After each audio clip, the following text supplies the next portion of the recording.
So what's going on, guys? My name's Chopper, and I hope everybody's having an awesome day. And in this video, guys, we're going to be looking at 50 Minecraft survival tips. Some things that are going to help you out in your game tremendously. Some of these tips are going to help you with game knowledge. Other ones are going to be little tricks that you probably didn't know about. But overall, this should improve your game significantly and is going to make your survival experience that much better. Now, before we jump into the tips today, guys, I worked unbelievably hard on this video. So if we could shoot for an insane like goal of 5,000 likes, I would really appreciate that. And of course, if you are new around here and this is your first time watching one of my videos, welcome, and there's going to be plenty more Minecraft videos to come, so make sure to go ahead and subscribe and stick around for much more. And let me know down below in the comment section which one of these tips in these video helped you the most. I'd love to know what it is so I can help you guys make better guides in the future. But without further ado, guys, let's get into the top 50 Minecraft survival tips to help you out in your game. Tip number 50, guys, is going to be staircase mining. Now, as some of you may or may not know, digging straight down in Minecraft is never a good idea, and probably one of the safer ways to go about it is by doing something called staircase mining, where you leave a block after you've already mined a certain level so you can kind of jump back onto it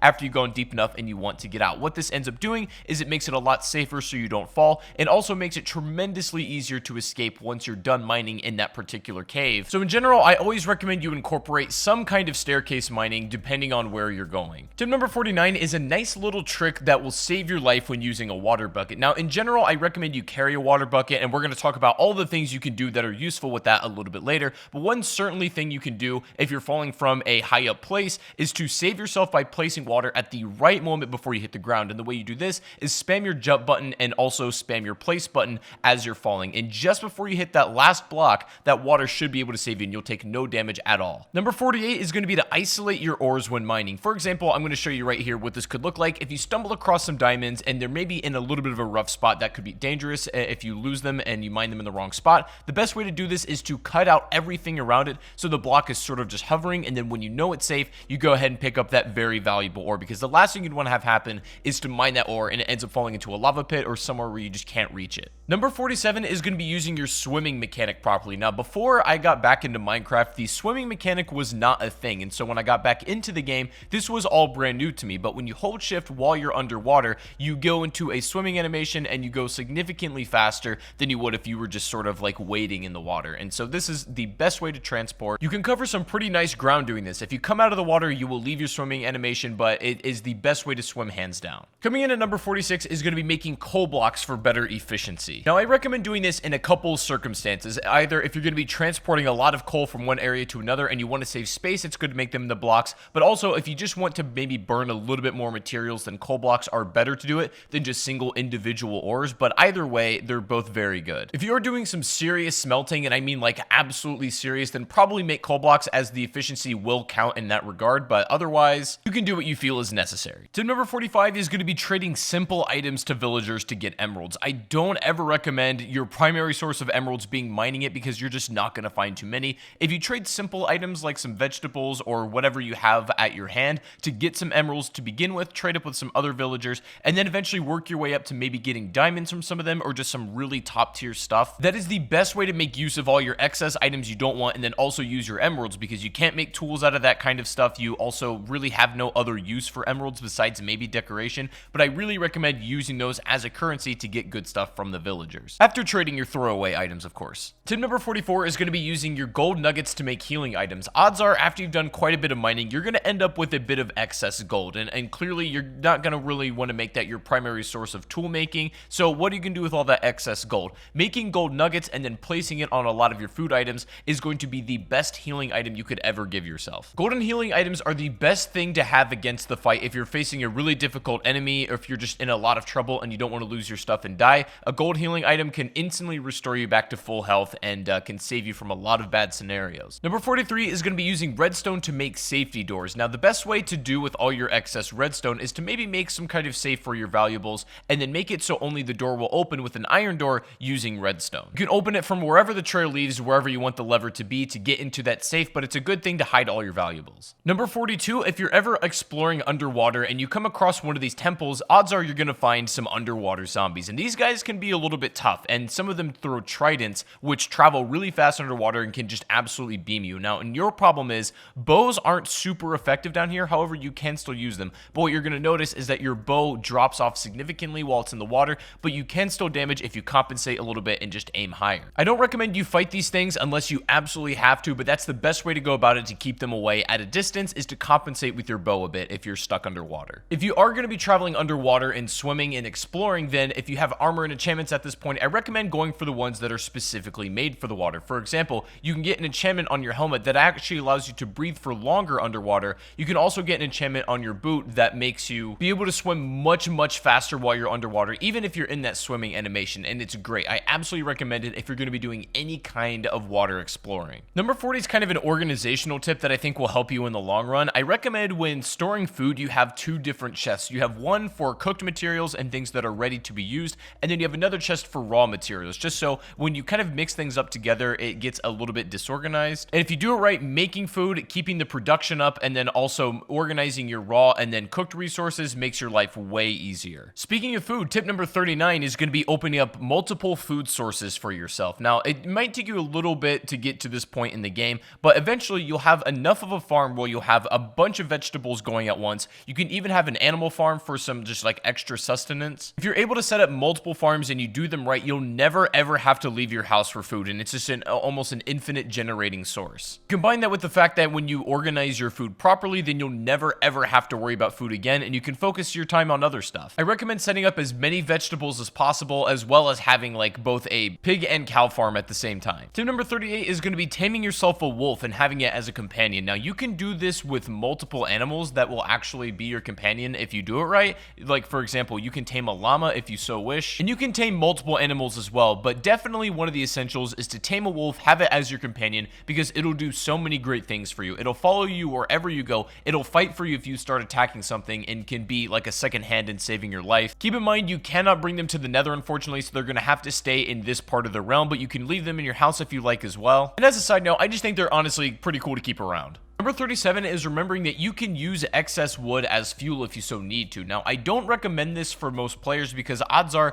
if you're able to gather enough coal, you're never going to need to use this. But a lot of people forget they can burn in the oven using some excess wood they have, and they don't necessarily need to have coal on hand. You can also make charcoal if you need. However, I will say wood has much more utility than just burning it, so make sure you think twice about doing it and only do it if it's your last resource. Tip number 36 is going to be keeping a lava pit as sort of a garbage bin. Now, odds are when you've done enough of survival, you have a lot of excess material that you can just throw away, and there's not really a clear place to do away with it. You might accidentally keep picking it back up and just getting in the way. It's getting annoying. So keep a lava pit somewhere safe, obviously not by any wood as it'll catch on fire, but if you keep it around some stone, you can just use this as a trash can to throw all your excess materials away. Tip number 35 is going to be keeping your nether portal safe. Now, it doesn't really matter too much where you put it in like the regular earth realm on Minecraft. Like, you can keep it in your house, you can put it on a hill, whatever you want. What's important is protecting it on the other side when you get to the nether, because what happens is it's going to spawn essentially anywhere in the nether at all. And if as soon as you come out of the nether, you're in danger from like a ghast or something, or there's a lot of enemies around you, it's just in an unsafe place. What I recommend you do is kind of build like a turtle shell defense around your portal, because that's your really only ticket home. You've got to prevent that portal from being destroyed if it's under attack by any means necessary, so building a kind of turtle shell defense around that portal so it doesn't get blown up is the best way to keep it safe. Another thing you can do is build your corners of the portal out of cobblestone so that you save a little bit more of that obsidian if you need to make a secondary portal. Number 34, this is going to sound pretty self-explanatory, but it's still very important, is to make sure you're prepared when you're entering the nether. This means maybe have some enchantments for fire resistance, also have a water bucket, of course. A water bucket is arguably more important than anything you could take to the nether, so make sure you have one before you go. Having a lot of food is necessary because there's not a lot besides mushrooms you can get out of here either. A lot of this you guys know, but general preparedness is good. Number 33, guys, is going to be making a beacon to signal your house. Now, this is going to require you to get some pretty decent materials in this game, as well as some diamonds, so it's not something you can build right off the bat, but when you have the resources in order to be able to build the beacon, it's so unbelievably good to have because it'll mark a spot that'll shine a bright beam right into the sky, pointing out where you need to be. The beacon is so important to not get lost if you're struggling with that. Tip number 32 is iron is one of the most valuable things in the game, even though it's very easy to find. It is the best multi-purpose ore you can ever have, so what I recommend you do with all of your iron is make all of your like everyday tools, your swords that you're going to burn through, your pickaxes, your armor, whatnot. If you have diamond stuff, that should be for only when and if you need it. But you should have loads of iron tools in circulation, and if one breaks, it doesn't matter because the resource is very easy to find. It's a very strong material on everything it's used on, and I recommend in general just stocking up on it to have at your leisure. Number 31 is going to be making yourself some potions. This is likely going to be after you visited the Nether at least once and gathered some materials, but potions are so useful to have at hand, and they range for anything from having a potion of night vision ability, some that heal you, some that make you invisible, you name it. There's an unbelievable amount of potions in this game, and I recommend that if you really want to start taking this game to the next level and using some cool abilities,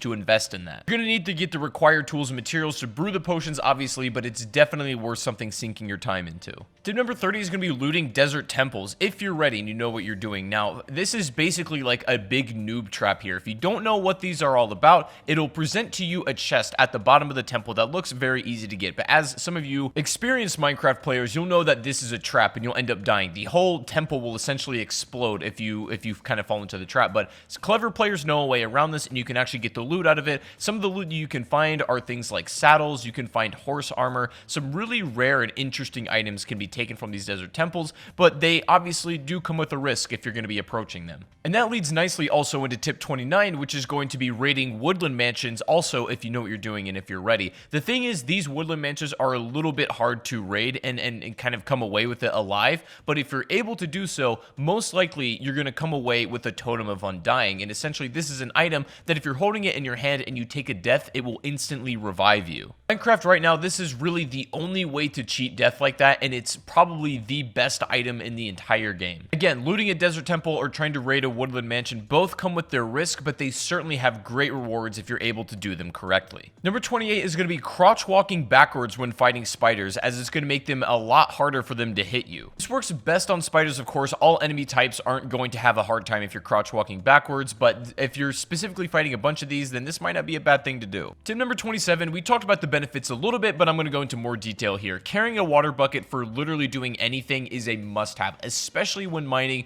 Even when fighting in combat is a good idea as well. If you're getting swarmed by mobs, literally just throwing water down will make it a lot harder for them to reach you and can basically be your escape. Setting a water bucket fall all the way down, maybe like a mine shaft or some kind of cave, and you can just swim right back up instead of having to climb up, is a great idea as well. Always carry a water bucket, guys. Always. Tip 26, if you're trying to clear out a maybe big section of a cave and you don't want to manually mine it, if you pack it with TNT exploded, you're going to make so much ground and create a lot of excess resources that if that's what you're needing, then this is probably the best way to do it. TNT is pretty easy to make. You just need some gunpowder from creepers and things like that. It can be really helpful for mass clearing out a cave. It opens it up for you to do some actual like real mining inside of there and gives you just much more room in general. Tip 25 is saving the bottom trunk of the tree for last. What you can do with this, it's like a little quality of life thing. You save that one for the final break, so you can stand on top of it and break the rest of the tree so that it despawns, and then you get all of the wood, even if it's a little bit high up and out of your range. So you can break that one for the final, and then you end up with exactly the amount of wood that you should get from that tree, but it just saves you a bit of time. Tip 24 is making a shield to use against the pesky skeletons. A lot of new players struggle playing against skeletons just because they can hit you from a range, and it's a little bit hard to take these guys down, especially when there's a lot. But when you have a shield, you're able to hold this thing out in front of you as protection. You can hold it in your other hand if you like and have the sword in the other hand that's not being used, and you can take these things down with ease. Now, the shield is just a good tool to have in general. I think one of the most useful pieces of equipment you can make for yourself, but it's especially good against skeletons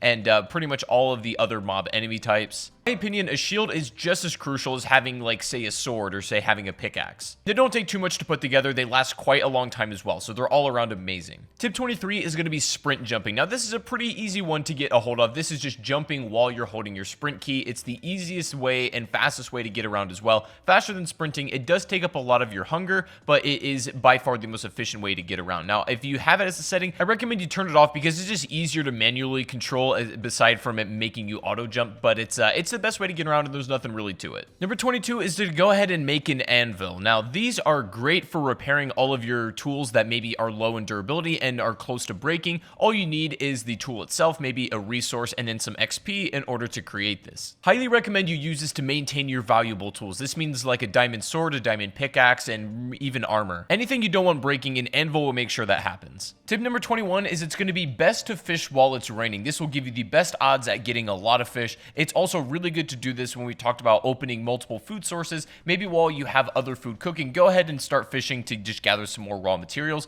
It's also a chance that while you're fishing, you can grab things like armor. You might accidentally yoink a pair of leather boots right out of the water, and that happens sometimes, but more often than not, you're going to get some fish that's just going to be extra resources for you. It's best to do it while it's raining once again, so I recommend you take full advantage of the river and sea while that's actually happening. Tip number 20, bringing some seeds and even bone meal into caves is always a good idea, especially if you're going to be doing some extended mining. What I mean by that is like not leaving for a very long period of time to a point where you may run out of food. If you have bone meal, you have some seeds, maybe some mushrooms, you can actually grow some food down in the caves where you have some dirt. And sometimes that may be enough that what it is to keep you alive. Now, I don't think you're going to be using this all of the time, but it's one of those things that, in my opinion, is better to have it and not need it than to need it and not have it. You should ideally go into a cave with enough food, but if that's not the case, then do this. Number 19, a neat little trick with torches you can do. If you're underwater, you're drowning, and you don't have air anytime soon, you can take torches, go up against a wall, and start spamming them. And what this is going to do is create a small air pocket for a short period of time until the torch breaks, allowing you to get some of those bubbles back, maybe giving you back to full air, or at least making a way where you can hit the surface again. Back in the day, one torch used to restore you to full air instantly, but they've kind of nerfed it since then. But if you still spam your torches, you can get almost the same effect, and it should save your life if you need it. Number 18, guys, don't even bother making gold tools whatsoever, especially swords, especially equipment that you're going to be using quite a bit, even in combat. Even though gold is a rare material, it's kind of a cool resource to find, and it's exciting.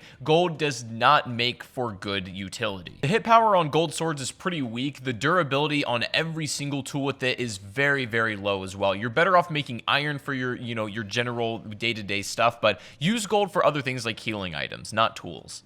Number 17, guys, is going to be placing torches on the ground to help prevent mob spawns better. Now, when you're lighting up a cave, the way mobs spawn is just basically from the darkness. And so if you're able to light up the cave enough, that will prevent any mobs from spawning. However, the best way to do this, the most efficient way, is to have them on the ground where it carries the most light. You definitely can put them on the walls, and especially in really dark corners, do what you got to do, but having them on the ground, lighting up a really nice pathway is the best way to keep your cave safe. Speaking of mobs, number 16 is mobs cannot spawn on half slabs. This is just some useful information to know. They can essentially spawn anywhere except this, so use that information how you like. If you want to kind of maybe line something with safety on half slabs to prevent mobs from spawning, go ahead and do that, and I recommend it. Not something that's super practical, but it's definitely good information just to keep in the back of your mind if you ever need it. Tip number 15, when getting familiar with the different enchantments, there's one in particular you might like, which is called Silk Touch, and this allows you to mine an exact block without breaking it. So for example, you could take a Silk Touch pickaxe and then mine a piece of glass without breaking it down, because otherwise if you just use a regular tool, the glass would shatter. But you can use Silk Touch to actually mine the block itself, and this goes for anything in the game using that Silk Touch enchantment.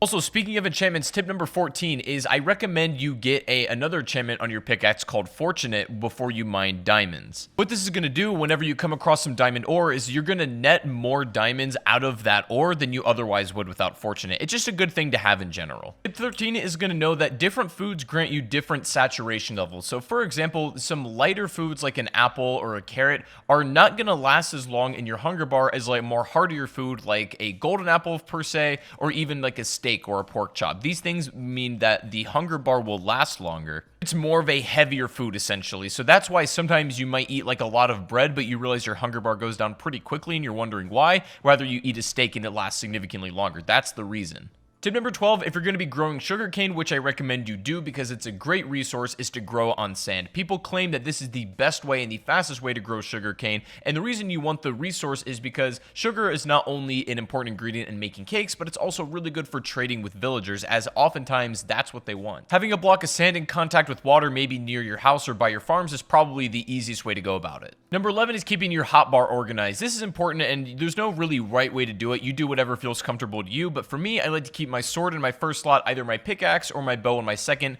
and then my shield in my third, torch in my fourth, water bucket in my fifth, and then my food in my sixth, and just whatever miscellaneous stuff you might have. But you can organize it however you like and whatever you're comfortable with, but make sure that you can get to anything you need in a moment's notice. Number 10, if you're struggling with Enderman, a really good thing to do is just put that water bucket in front of you. Endermen normally calm down if they're submerged in water, but if one is just being pesky and you're having trouble fighting them off, instead of getting close enough to use your sword and then you kind of put yourself in danger, just simply putting a water bucket down over and over again will cause them to go away and then take damage over time. They really don't like water, so if you surround yourself with water, you make it a lot harder for them to get actually up to you. Probably the best defense you can have against these guys, if I'm being honest. Number 9 is timing your swings when sword fighting, because that is absolutely crucial for doing the most amount of damage. Now, if you just spam your sword, you can still hit people, but the hits are going to be a lot weaker than they otherwise would if you let your swipe kind of recharge. What you want to do to deal maximum damage is let your swing reset, and the moment it resets, you swing again. So you can get the most amount of hard hits in, but with also the least amount of time in between those hard hits. Tip number 8, you can set up a spawn trap in the nether with really any sort of enemy type in the castle by blocking it off with stone and then just fighting them from there, keeping them behind,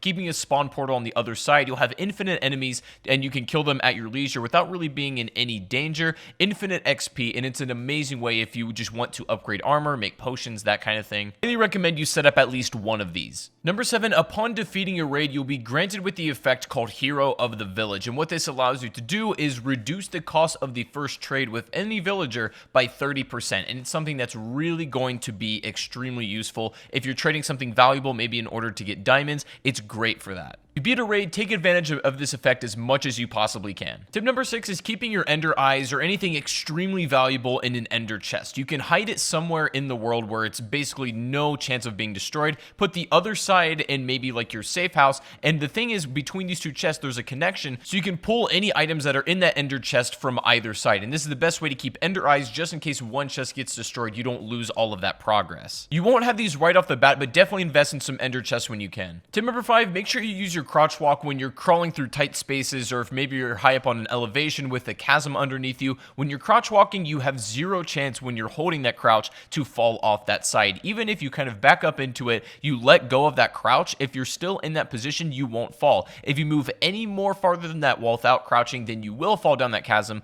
but this is the best way to be safe and really not fall off any places that you shouldn't. Number 4, if you're going to be traveling by boat, make sure when you leave it, you go ahead and hit it a couple times to break it and take it with you. I see a lot of people just leaving their boat where it is and then maybe kind of forgetting about it, but if you break it and then you pick it back up, you can place it anywhere you like as well. Tip number 3, putting 2 chests back to back. You can make a double chest, and they're unbelievably useful this way. You have so much room in them, pretty much in excess of more than you'll ever need. You can have an entire storage area if you want of just complete double chests. They're really easy to pull from, and they look stylish as well, so there's no reason to not have it. Tip number 2, if you do end up defeating the Ender Dragon and you get the dragon egg, then hold on to it and keep it somewhere safe, because there's literally only one per game, and they're so rare you can't even spawn them in creative mode if you would like to. The dragon egg, if you manage to get it, is the most rare item in the game, so hold it tight and keep it somewhere where you're not going to lose it. Now finally guys, coming in today at the number 1 spot, if you've made it this far in the video, then let me know in the comment section just by leaving a smiley face. I'd really appreciate that. Thank you so much for watching if you made it to the end, but the number 1 survival tip I can give you guys that it's really going to help you out practically is to make yourself a compass and a map. These, I think, are by far the most important tools you can do for yourself, especially if you're new to Minecraft, you're a little bit of a beginner, and you just want some extra tips for surviving in this game. What a map is going to do is basically mark out exactly where you are, maybe where your house is, and the general vicinity of the area surrounding you. Now, the compass, if you get too far to the range of your map, will give you the general direction of which you need to head in order to get back home. These two tools in combination, even if you want a clock, which can be helpful, it's more or less just decoration, but these two tools in conjunction will make it so that you never ever get lost in this game, and so they're unbelievably helpful, and I cannot recommend them strongly enough. But guys, that is going to be 50 Minecraft survival tips in 2019. I really hope this did help. If it did, make sure to leave a like. As I said, we're going to go for 5,000 likes on this video, and I'd appreciate that so much. And if you want more Minecraft videos like this, make sure to go ahead and subscribe and stick around, as there's going to be much more on the channel. Let me know in the comment section which survival tip helped you out the most, and if there's any Minecraft survival tip that you think I should have included in this video and I didn't, let me know what that is down below in the comment section as well. But I hope you guys enjoyed. Make sure to subscribe and stick around, and I'll see you guys in the next stream or the next video. Take it easy, and peace out.